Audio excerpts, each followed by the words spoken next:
خیرکم من تعلم القرآن وعلمہ، تم میں سے بہترین شخص وہ ہے جو قرآن سیکھے اور سکھائے۔ اہدنا الصراط المستقیم، ہمیں سیدھی اور سچی راہ دکھا۔ السلام علیکم ورحمۃ اللہ وبرکاتہ۔ اہلا وسہلا مرحبا، عبدالوہاب آپ کے ساتھ۔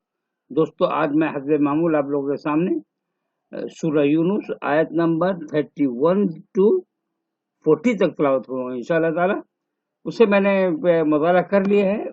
مختصر طور پر میں بتا دینا چاہتا ہوں، میں نے لکھا نہیں ہے، لکھا تھا مطلب آف ہو گیا۔ مختصر طور پر میں یہ بتانا چاہتا ہوں، یہ جو اللہ تعالیٰ نے ہمیں کان دیا ہے، ناک دیا ہے، آنکھ دیا ہے، ہاتھ دیا ہے، کیا یہ کوئی اور دے سکتا ہے؟ یہ غور کرنے والی بات ہے۔ جس طرح کے لوگ شرک کرتے ہیں، دیوتاؤں کو پوچھتے ہیں، ولی کو اور پیر بابا کو وغیرہ مانتے ہیں، جس طرح سے ہم محتاج ہیں ویسے سب کچھ محتاج ہیں، یعنی سبھی دوسرے ولی وغیرہ۔ تو اسی پہ باتیں ہو رہی ہیں، بہت اہم باتیں ہیں، غور کرنے والی باتیں ہیں۔ میں آپ کے سامنے تلاوت کرتا ہوں۔ اعوذ باللہ من الشیطان الرجیم، بسم اللہ الرحمن الرحیم۔ قل من يرزقكم من السماء والأرض أم من يملك السمع والأبصار ومن يخرج الحي من الميت ويخرج الميت من الحي ومن يدبر الأمر فسيقولون الله فقل أفلا تتقون فذلكم الله ربكم الحق فماذا بعد الحق إلا الضلال فأنا تصرفون كذلك حقت كلمة ربك على الذين فسقوا أنهم لا يؤمنون۔ آئیے ترجمہ دیکھتے ہیں۔ کہو کہ کون تم کو آسمان اور زمین سے روزی دیتا ہے، یا کون ہے جو کان پر اور آنکھوں پر اختیار رکھتا ہے، اور کون بے جان میں سے جاندار کو اور جاندار میں سے بے جان کو نکالتا ہے، اور کون معاملات کا انتظام کر رہا ہے؟ وہ کہیں گے کہ اللہ۔ کہو کہ پھر کیا تم ڈرتے نہیں؟ بس وہی اللہ تمہارا پروردگار حقیقی ہے۔ توفیق کے بعد بھٹکنے کے سوا اور کیا ہے؟ تم کدھر پھرے جاتے ہو؟ اسی طرح تیرے رب کی بات سرکشی کرنے والوں کے حق میں پوری ہو چکی ہے کہ وہ ایمان نہ لائیں گے۔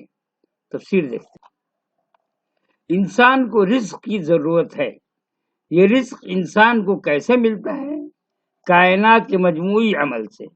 ساری کائنات حد درجہ ہم آہنگی کے ساتھ ایک خاص رخ پر عمل کرتی ہے، تب یہ ممکن ہوتا ہے کہ انسان کے لیے وہ رزق فراہم ہو جس کے بغیر اس کا وجود اس سرزمین پر ممکن نہیں۔ خدائی کے مفروضہ شرکا یا دیوی دیوتا خود مشرکین کے عقیدہ کے مطابق انسان کے لیے رزق فراہم نہیں کر سکتے، کیونکہ ہر مفروضہ شریک کسی جز کا معبود ہے، اور جز کا معبود کبھی ایسے واقعے کو ظہور میں نہیں لا سکتا جو کل اجزاء کی موافقت میں سے ظہور میں آتا ہو۔ اسی طرح مثلا انسان کے اندر کان اور آنکھ جیسی حیرت انگیز صلاحیتیں ہیں، وہ بھی کسی دیوتا کی دی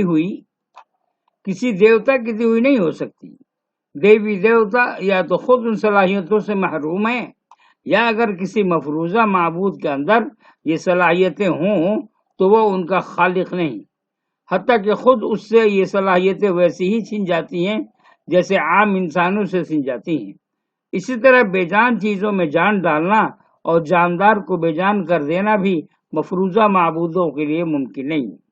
نہ اس کا کوئی ثبوت ہے اور نہ کوئی پوجنے والا ان کے بارے میں اس قسم کا عقیدہ رکھتا ہے۔ پھر کیسے ممکن ہے کہ یہ چیزیں اور معبودوں سے انسان کو ملیں؟ کیسی عجیب بات ہے کہ انسان ایک بڑے خدا کو مانتا ہے، اور اس کے باوجود وہ خدا کی طرف ایسی باتیں منسوب کرتا ہے جو اس کی تمام اعلیٰ صفات کی نفی کرتے ہیں۔ اس کی وجہ یہ ہے کہ اس کو خدا کا ڈر نہیں۔ جھوٹے خیالات کے ذریعے اس نے آپ کو یہ تسلی دے دی ہے کہ خدا اس سے باز پرس کرنے والا نہیں، اور اگر بعض پرس کی نوبت آئی تو اس کی مدد پر ایسی ہستیاں ہیں جو خدا کے یہاں سفارش کر کے اس کو بچا لیں۔ یہیں پہ شرک کا دور شروع ہوتا ہے دوستو۔ ڈر آدمی کو سنجیدہ بناتا ہے۔ جب کسی کے دل سے ڈر نکل جائے تو اس کو غیر منصفانہ رویہ اختیار کرنے سے کوئی چیز نہیں روک سکتی۔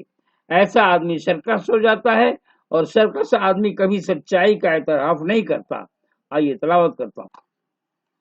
قل هل من شركائكم من يبدأ الخلق ثم يعيده قل الله يبدأ الخلق ثم يعيده فأنا توفكون قل هل من شركائكم من يهدي إلى الحق قل الله يهدي للحق أفمن يهدي إلى الحق أحق أن يتبع أم من لا يهدي إلا أن يهدى فما لكم كيف تحكمون وما يتبع أكثرهم إلا ظنا إن الظن لا يغني من الحق شيئا إن الله عليم بما يفعلون۔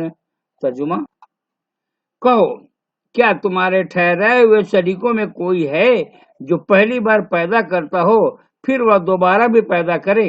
کہو اللہ ہی پہلی بار بھی پیدا کرتا ہے پھر وہی دوبارہ بھی پیدا کرے گا، پھر تم کہاں بھٹکے جاتے ہو؟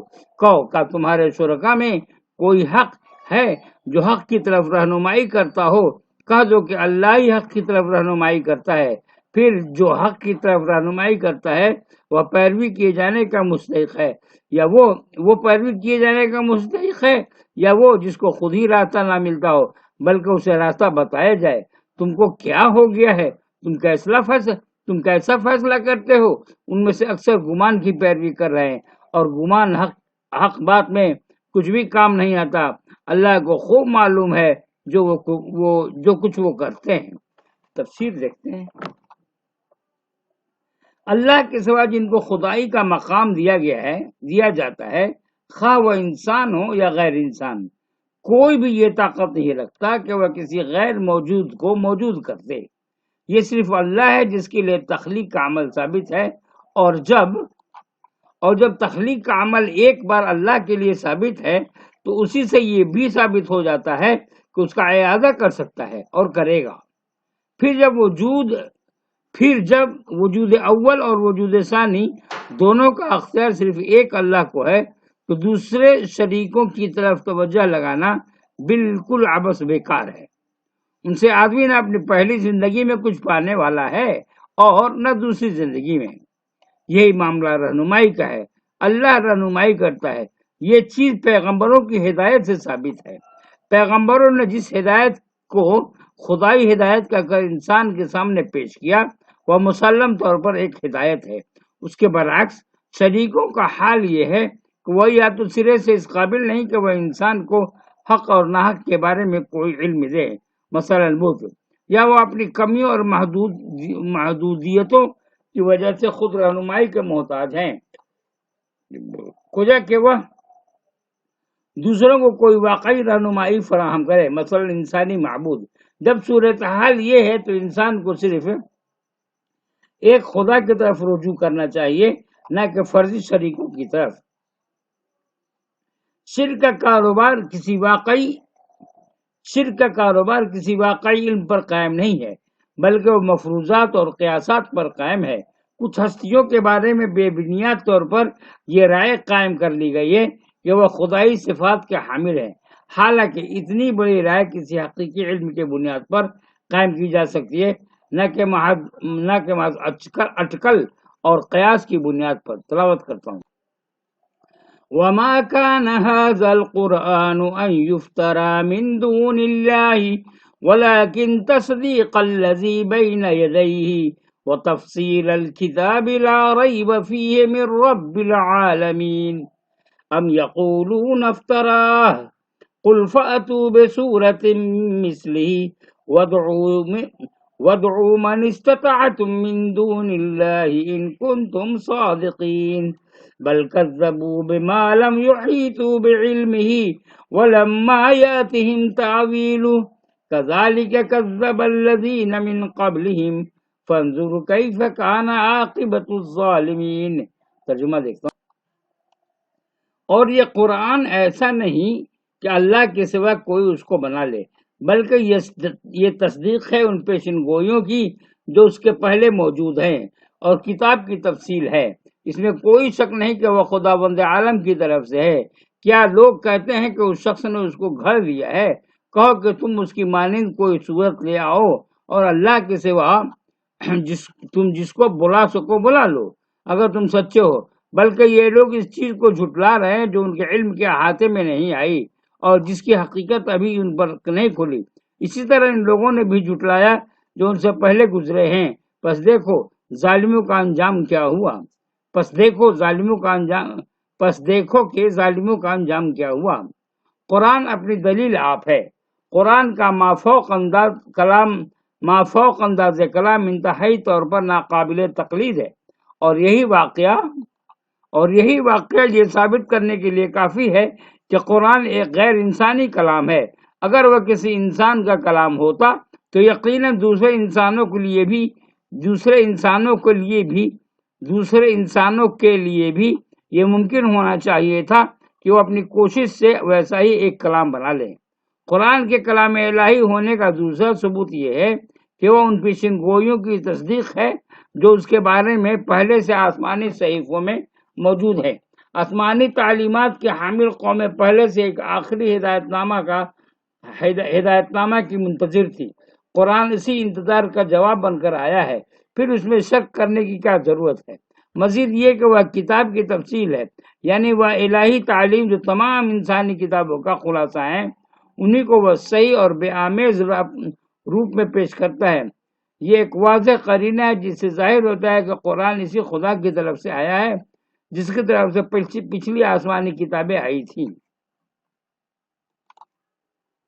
جب کوئی شخص کہتا ہے کہ قرآن ایک انسانی تصنیف ہے تو اپنے دعوے کو ایک ایسے میدان میں لاتا ہے جہاں اس کو جانچنا آسان ہو، کیونکہ وہ اپنی یا دوسروں کی انسانی صلاحیتوں کو کام میں لا کر قرآن جیسے ایک کتاب یا اس کی جیسے ایک صورت تیار کر سکتا ہے، اور اس طرح عملی طور پر اس دعوے کو رد کر سکتا ہے کہ قرآن خدائی ذہن سے نکلی ہوئی کتاب ہے۔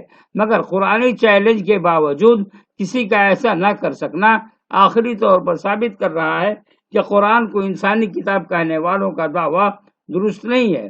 قرآن کی صداقت کی یہ دلائل ایسے نہیں ہیں کہ آدمی ان کو سمجھ نہ سکے۔ اصل یہ ہے کہ قرآن کو جھٹلانے کے نتائج سے وہ بے خوف ہیں۔ ان کو یہ ڈر نہیں کہ قرآن کا انکار کر کے وہ کس عذاب کی پکڑ میں آ جائیں گے۔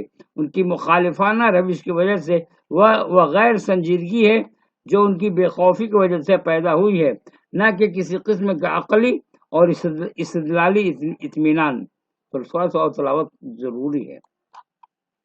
وَمِنْهُمْ مَنْ يُؤْمِنُ بِهِ وَمِنْهُمْ مَنْ لَا يُؤْمِنُ بِهِ وَرَبُّكَ أَعْلَمُ بِالْمُفْسِدِينَ وَإِنْ كَذَّبُوكَ فَقُلْ لِي عَمَلِي وَلَكُمْ عَمَلُكُمْ أَنْتُمْ بَرِيئُونَ مِمَّا أَعْمَلُ وَأَنَا بَرِيءٌ مِمَّا تَعْمَلُونَ وَمِنْهُمْ مَنْ يَسْتَمِعُونَ إِلَيْكَ أَفَأَنْتَ تُسْمِعُ الصُّمَّ وَلَوْ كَانُوا لَا يَعْقِلُونَ وَمِنْهُمْ مَنْ يَنْظُرُ إِلَيْكَ أَفَأَنْتَ تَهْدِي الْعُمْيَ وَلَوْ كَانُوا لَا يُبْصِرُونَ إِنَّ اللَّهَ لَا يَظْلِمُ النَّاسَ شَيْئًا وَلَكِنَّ النَّاسَ أَنفُسَهُمْ يَظْلِمُونَ۔ اور ان میں سے وہ بھی ہیں جو قرآن پر ایمان لے آئیں گے اور وہ بھی ہیں جو اس پر ایمان نہیں لائیں گے، اور یہ تیرا رب مفسدوں کو جانتا ہے۔ اور اگر وہ تم کو جھٹلاتے ہیں تو کہہ دو کہ میرا عمل میرے لیے ہے اور تمہارا عمل تمہارے لیے، تم مجھ سے بری ہو جو میں کرتا ہوں اور میں اس سے بری ہوں جو تم کر رہے ہو۔ اور ان میں بعض ایسے بھی ہیں جو تمہاری طرف کان لگاتے ہیں، تو کیا تم بہروں کو سناؤ گے جبکہ وہ سمجھ سے کام نہ لے رہے ہوں؟ اور ان میں سے کچھ ایسے ہیں جو تمہاری طرف دیکھتے ہیں، تو کیا تم اندھوں کو راستہ دکھاؤ گے اگرچہ وہ دیکھ نہ رہے ہوں؟ اللہ لوگوں پر کچھ بھی ظلم نہیں کرتا مگر لوگ خود ہی اپنے جانوں پر ظلم کرتے ہیں۔ تفسیر دیکھتے ہیں۔ ایمان نہ لانے والے خدا کی نظر میں مفسد ہیں۔ کیونکہ اپنی فطرت کو بگاڑ کر ہی کسی کے لیے یہ ممکن ہوتا ہے کہ وہ حق کو قبول کرنے سے باز رہے۔ ایسا آدمی اپنے ضمیر کی آواز کو دباتا ہے، وہ اپنے سوچنے کی صلاحیت کو استعمال نہیں کرتا، وہ کھلے دلائل کو جھوٹے الفاظ بول کر نظر انداز کر دیتا ہے، وہ سن کر نہیں سنتا اور سمجھنے کے باوجود سمجھنے کی کوشش نہیں کرتا، وہ حق کے مقابلے میں اپنے تعصبات اور اپنے مفادات کو ترجیح دیتا ہے۔ بحث و مناظرہ کرنے والے لوگ آخر وقت تک اپنی بحث جاری رکھتے ہیں، میرا معاملہ میرے ساتھ ہے اور تمہارا معاملہ تمہارے ساتھ۔ اس قسم کا جملہ کہنا ان کو اپنی شکست نظر آتا ہے، مگر داعی فتح و شکست کی نفسیات سے بلند ہو کر کام کرتا ہے، اس لیے جب وہ دیکھتا ہے کہ مخاطب ضد اور ہر دھروی پر اتر آیا ہے اور مزید بات کرنے کا کوئی فائدہ نہیں، تو وہ یہ کہہ کر الگ ہو جاتا ہے کہ اصل فیصلہ اللہ کے ہاں ہونا ہے، خدا کی میزان میں جو شخص جیسا نکلے گا ویسے ہی اس کا انجام ہوگا۔ حق کو نہ ماننے والوں میں ایک طبقہ وہ ہے جو شروع سے اپنا منکر ہونا ظاہر کر دیتا ہے، مگر زیادہ ہوشیار قسم کے لوگ یہ کرتے ہیں کہ بظاہر وہ باتوں کو اس طرح سنتے ہیں گویا کہ وہ سب کچھ سچ مچ سمجھنا چاہتے ہیں، حالانکہ ان کے دل میں یہ ہوتا ہے کہ ان کو سمجھنا نہیں ہے۔ وہ داعی کی صداقت کی نشانیوں کو اس طرح دیکھتے ہیں جیسے وہ کھلے دل سے اس کا مشاہدہ کرنا چاہتے ہیں، حالانکہ ان کا ذہن پہلے سے یہ طے کیے ہوئے ہوتا ہے کہ اس کو دیکھنا اور ماننا نہیں ہے۔ ایسے لوگوں کی ظاہری سادگی سے داعی اس خوشگمانی میں پڑ جاتا ہے کہ وہ قبولیت حق کے قریب ہیں، مگر خدا کی نظر میں وہ ایسے لوگ ہیں جو کان رکھتے ہوئے بہرے ہیں اور آنکھ رکھتے ہوئے اندھے بن جائیں گے۔ ایسے لوگوں کو کبھی خدا کی طرف سے قبول حق کی توفیق نہیں ملتی۔ خدا نے انسان کو بہترین صلاحیتیں دی ہیں، اگر وہ ان صلاحیتوں کو استعمال کرے تو کبھی گمراہ نہ ہو، مگر انسان اپنے آپ کو آزاد پا کر غلط فہمی میں پڑ جاتا ہے، وہ بے جا سرکشی کرنے لگتا ہے۔ ایسا اس لیے ہوتا ہے کہ اس نے خدا کی اسکیم کو نہیں سمجھا، جو اس چیز کو آزمائش کے طور پر دی گئی تھی اس کو اس نے اپنا حق سمجھ لیا۔ دوستو، یہیں تک آج اختتام پذیر، بس دعا میں یاد رکھیے، انشاءاللہ تعالیٰ کل پھر میں آپ کا آگے میں آپ کے سامنے تلاوت کروں گا۔ السلام علیکم ورحمۃ اللہ۔